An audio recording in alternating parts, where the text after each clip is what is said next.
নিকাশি ব্যবস্থার বেহাল দশা, ড্রেনের জল উঠে এসেছে রাস্তায়। যাতায়াতের ক্ষেত্রে তীব্র সমস্যায় পড়তে হচ্ছে কৃষ্ণনগর পুরসভার খোদ ভাইস চেয়ারম্যানের ওয়ার্ডের বাসিন্দাদের। এক কথায় বলা যেতে পারে যে কৃষ্ণনগর পৌরসভার 15 নম্বর ওয়ার্ড কিন্তু বর্তমানে বেহাল।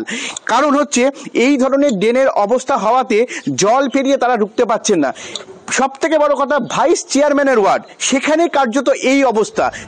জানা যায় কৃষ্ণনগর পুরসভার 15 নম্বর ওয়ার্ডে ড্রেনের জল ছাপিয়ে উঠে এসেছে রাস্তায়। জমা জলে বাড়ছে ডেঙ্গি আতঙ্ক। বাড়ির জানালা খুলতে ভয় পাচ্ছেন এলাকাবাসী। দীর্ঘদিন ধরেই পুরসভায় জানিয়ে সুফল কিছুই মেলেনি। ক্ষুব্ধ স্থানীয় বাসিন্দারা। 7 মাস ধরে আমার জানলা দরজা পুরো বন্ধ করে রাখছি। আমি অসুস্থ, আমার বাড়ি রান্নার লোক আসা বন্ধ করে দিয়েছে, আমাকে নিজেকে রান্না করে খেতে হচ্ছে। আমার মা অসুস্থ, মানে একই বাড়িতে দুজন অসুস্থ মানুষ আমরা।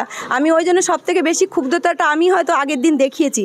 এই জলটা পাড়িয়ে পাড়িয়ে আমাদেরকে প্রত্যেককে বাড়িতে ঢুকতে হচ্ছে, এবং সব থেকে আরও বড় সমস্যা হচ্ছে এই ড্রেনের সঙ্গে লাগানো 2-3টে বাড়ি আছে, যে বাড়িগুলোর ভিতটা কন্টিনিউয়াস আজকে এই 3-4 মাস ধরে জলের তলায় রয়েছে।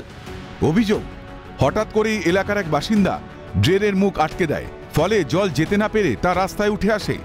বর্ষাকালে এই জলের পরিমাণ আরও বৃদ্ধি পায়। দুর্গন্ধে অসুস্থ হয়ে পড়ছেন এলাকাবাসী।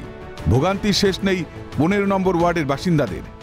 আমার এই যে ড্রেনের জল, এত নোংরা জল বাড়ির ভেতর ঢুকে পড়ছে, আর বৃষ্টি হলে তো কথাই নেই, একদম মানে কোমর অবধি জল, আর সেই জল ছেঁচে বার করতে হয়, কোনো ব্যবস্থা নেই। যবে থেকে নতুন কাউন্সিলর এসছেন তার ঠিক 2-3 মাস পর থেকে আমাদের এই দুর্গতি এতদিন হতে চললো, তার কোনো আমরা সুরাহা পাচ্ছি না। দুধাল আসছে না, ফুলালা আসছে না, আমরা ঘরে দুর্গন্ধে ঘরে জানলা দরজা খুলতে পারছি না। দিনের পর দিন আমরা অসুস্থ হয়ে পড়ছি। খোদ পুরসভার ভাইস চেয়ারম্যানের ওয়ার্ডের এমন দুরবস্থা কেন? কিছুই কি জানেন না তিনি? পুরসভার তরফ থেকে সমস্যা সমাধানের চেষ্টা করার আশ্বাস ভাইস চেয়ারম্যানের। উপকারহীনতা কিছু লোক তারা কাজের বাধার সৃষ্টি করছে। আমরা পুরসভার তরফ থেকে চেষ্টা করছি দ্রুত যাতে রাস্তা করা যায়। তবে কি আগামী দিনের যে বৃষ্টির পূর্বাভাস, সেই বৃষ্টির পূর্বাভাসে কি হাঁটুসুদ্ধু জল কি এই ওয়ার্ডে কি হতে চলেছে, সেই কিন্তু আশঙ্কায় তারা কিন্তু দিন গুনছেন। নদিয়া থেকে তন্ময় ভট্টাচার্যের রিপোর্ট, ক্যালকাটা নিউজ।